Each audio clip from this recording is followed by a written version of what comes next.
Assalomu alaykum do'stlar, sizlar bilan har doimgidek LJS House. Bugun sizlar bilan qisqachasiga LSTK nima degan savolga javob olishga harakat qilamiz.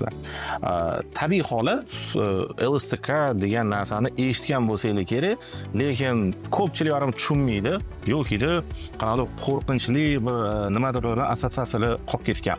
Bu baquvvat emas, bu zax tortadi, bu sovuq narsa. Shuncha g'ishdan qurganmiz, otam qurgan g'ishdan, men ham g'ishdan quraman degan narsa bo'lishi mumkin. Bu tabiiy holat.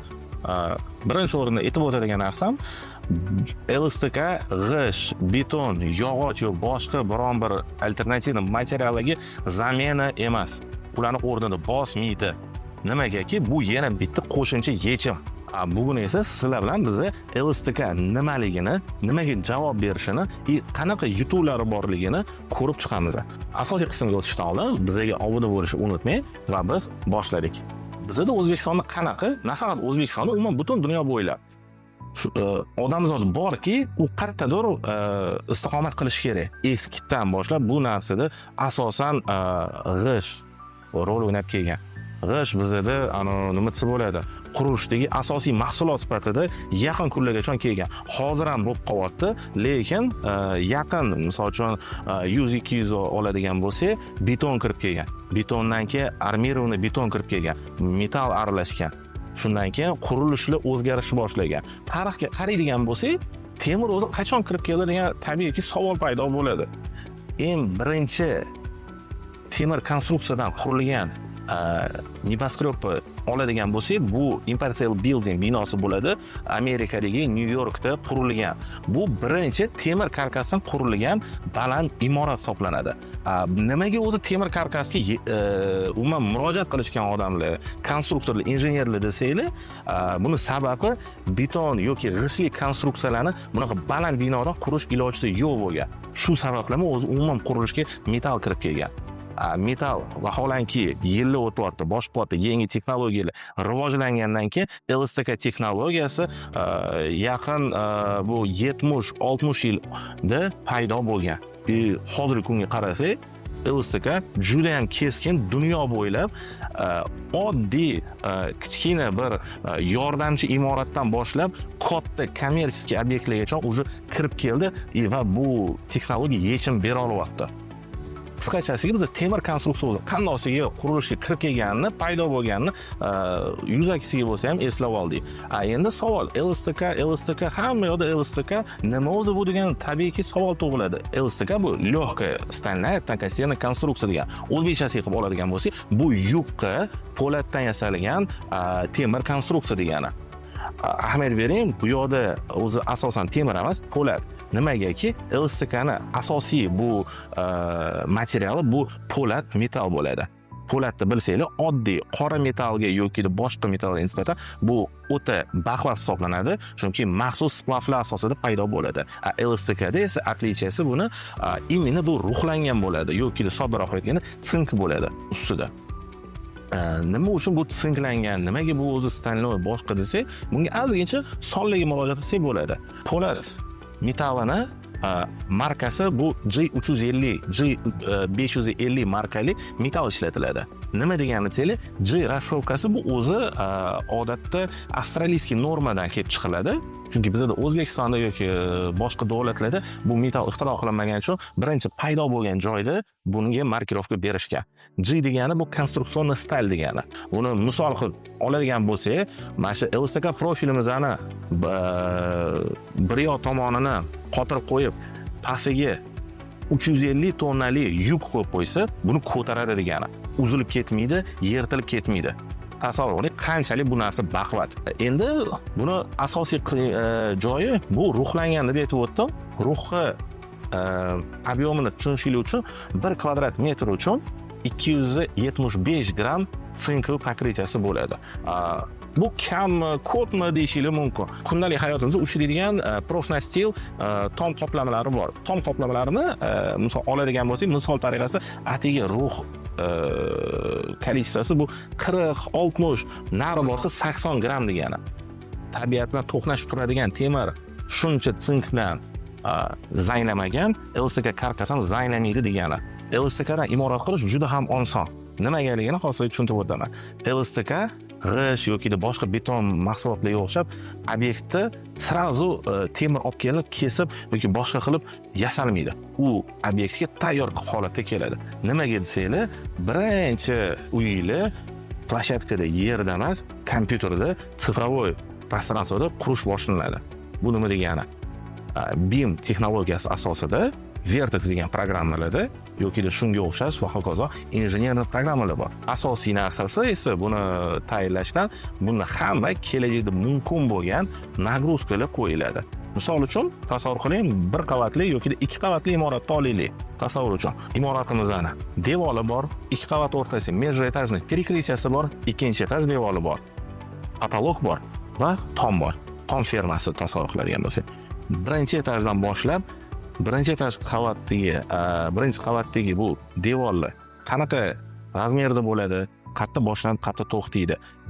Etajni перекрытияda LSTKdan qilinayotgan karkasimizga qanaqa 1 kvadrat metr uchun polga nagruzkalar tushadi, qanaqa pirogdan iborat bo'ladi, ustida nima materiali bo'ladi, ustida qayerda mebel turadi, qancha odam mavjud bu imoratda, regionga qarab turib qanaqa shamolligi, qanaqa tabiiy nima edi, qushlarga bardosh bera oladi degan savollarga mana shu programmalar asosida biz mukammal darajada har bitta uzullari hamma narsa tekshirilgan holatda to'g'ri podbor bilan loyiha qilinadi. Bu уже to'liqxona LSTK sistemasini konstruksion proyekti bo'ladi. O'zimizning tilda yoki loyihachilarning tilida gapiradigan bo'lsa, KJ deyishadi bir xil yoki KM deyishadi. Mana shunaqa to'liqxonli proyekt ishlab chiqariladi. Va bu proyekt ishlab chiqarilgandan keyin tabiiyki siz bemalol buni kompyuterda, telefonda, planshetda, televizorda bemalol hamma tomonni ochib, ko'rib kelajakdagi imoratni tanib chiqsangiz bo'ladi. Kam kostini o'sha yerda qurib, boshqa qilib, xato qilishdan oldin hammasini nima desa bo'ladi, o'rganib chiqib, maksimal darajada qarorimiz to'g'riligiga amin bo'lamiz. Undan keyin nima bo'ladi desanglar, undan keyin eng qiziq joyi boshlanadi. Avtomatizirованный liniyalarda LSTK profil ishlab chiqarish boshlanadi. Nimaga bu avtomatizirованный liniya deyishingiz mumkin? LSTKni eng shirin joyi ham shunisida. Nimaga desanglar, ko'p joylarda bu qurilish bo'lsin, boshqa narsa bo'lsin, человеческий faktor degan narsa bor. Bu narsani esa avtomatizirованный liniya hammasini oldini oladi. Chunki profil aniq razmerda chiqadi, aniq razmerda kesiladi, boshlanadi. Kerak bo'lsa, buni bog'lovchi tochkalari, injenerniy setli o'tkazish uchun teshiklari, ulanadigan joylari, vujudlar hammasi absolyutni tayyor chiqadi. Bunda faqatgina operatorlar tayyor profilni olishadi. Shuning uchun ham bu sistemamizni точность uchun biz bemalol kafolat bera olamiz. 1 millimetrgacha pogreshность bor. Bu degani menimcha 101% ga zo'r degani. Keyingi etap bu hammasi upakovka qilinadi. Upakovka qilingandan keyin obyektga, plashatkaga yetkazib beriladi. Yetkazib berilgandan keyin bu profillar, hali LSTK profili yig'ilmagan. Buni loyihasi bo'ladi. Loyihasiga asosan joyida уже yig'ish boshlanadi. Yig'ilgandan keyin modul sifatida u hammasi bir-biriga ulanib, yerga, asosga, bu fundament bo'lsa, slayni fundament bo'lsa, lenishni bo'lsa, nima bo'lishidan qat'iy nazar tayyorlangan asosga hammasi qotirilib chiqiladi. Qotirilib chiqqandan keyin уже sanoqli kunlarda siz уже binoni ko'rishni boshlaysiz. Buning uchun 1 oy, 2 oy kutish shart emas. Hammasi juda ham tez o'tib ketadi. Tasavvur qilishingiz uchun 100 kvadratli imoratni olamiz. Bu misol uchun 10 ga 10 imorat. 10 ga 10 imorat. Atiga temir karkasi vesi 3 tonnadan 5 tonnagacha bo'lishi mumkin. Bu degani juda ham yengilda. Buni qanchada qurib bo'ladi desanglar, buni qurib bo'lishga atiga 1 haftadan 2 haftagacha vaqt yetadi. Nimaga unaqa katta vaqt olotganim? 1 haftadan 2 haftagacha, chunki ichidagi перегородкаlar boshqa qismlari qiyinligiga qarab. Hamma proyekt bizda baribir ham individual bo'ladi. Biz Yevropa emasmiz. Bizda bilsanglar mahalla tip degan narsa bor. Qurilishda bu devordan devorgacha qurilish. Shuning uchun ham bizda hamma imoratlar individual chiziladi, individual yondoshiladi. Bizning sistemamiz ham bundan qolishmaydi. Qisqachasiga olganda, LSTK karkasdan qurilish mana shunaqa etaplardan iborat bo'ladi. Bu loyiha ishlab chiqarish, yetkazib berish joyida ko'tariladi va bo'ldi. bu sizni juda ham katta bosh og'riqdan qutqarib qoladi. Misol tariqasida oladigan bo'lsak, g'ishtli yokida betonli boshqa gazoblok bo'lsin, bu shvakoblok bo'lsin, nima bo'lishidan qat'iy nazar boshqa blochniy materiallardan qurilishda odatda qanaqa bo'ladi? G'isht bo'lsin, boshqa quriladi, suvaladi, boshqa qilingandan keyin korobka holatdan keyin santexnik elektrik kirib turib, shtrabit qilishni boshlaydi devorlar. Simni o'tkazadi, keyin undan keyin yana teshikli yopiladi. Bunaqa ishlar umuman bo'lmaydi. Tabiiyki, savol tug'iladi. Xo'p, LSTKdan shunaqa imorat kursi bo'lar ekan, gap bo'lishi bo'lmas. G'ishtdan ham kursi bo'ladi, betondan ham kursi bo'ladi, yog'ochdan ham kursi bo'ladi, xo'p, toshdan ham bunaqa imorat kursi bo'ladi. Nimada farqi? Masalaga hozir farqini tushuntirib ko'rishga harakat qilaman. Birinchi farqi bu vaqtda. Nimaga desanglar, g'ishtdan uy quradigan bo'lsanglar, mana taxminan mana yana o'sha 100 kvadratli imoratimizga murojaat qilamiz. G'ishtdan imorat qursanglar, bu kamida 1 oy yokida 3 oy, 4 oy degan narsa. G'ishtdan qurilsa. LSTK karkasi esa aytganda 1 hafta, 2 haftada tayyor bo'ladi. Undan ham tezkisi bo'ladimi deyishga mumkin. Ha, bo'ladi. Agar bunga bizda talab bo'lsa, undan ham tez qurish ilojisi bor. Vaqtdan keyin buni asosiy преимуществолari ikkinchi o'rinda turgan bu точность, aniq razmerlar. Nima degani bu desanglar, boshida gaplashganimizda bu hammasi avtomatizmdan liniyada chiqqandan keyin joyida ham xuddi shunaqa aniq razmerlarda yig'iladi. Hammasi mavjud teshiklar yig'ilgandan keyin Legoga o'xshab to'g'ri o'zini joyida yig'iladi va bizga aniq razmerlarni beradi. Nima qoplama berishidan qat'iy nazar, ichkaridan tashqaridan hammasi tekis aniq razmerda bo'ladi. Bizning korobkamizdan keyin keyingi etaplarga tushadigan mutaxassislar esa malyar ishlariga boshqa ular ham juda ham maza qilishadi. Shunga tekis devor bilan ishlash ancha oson. Keyingi преимуществосini aytadigan bo'lsak, bu aniqlik. Aniqlik endi faqatgina razmerda emas, bu sizni byudjetingizda, sizni mablag'ingizda. Qanchaga bu qurilish bitadi?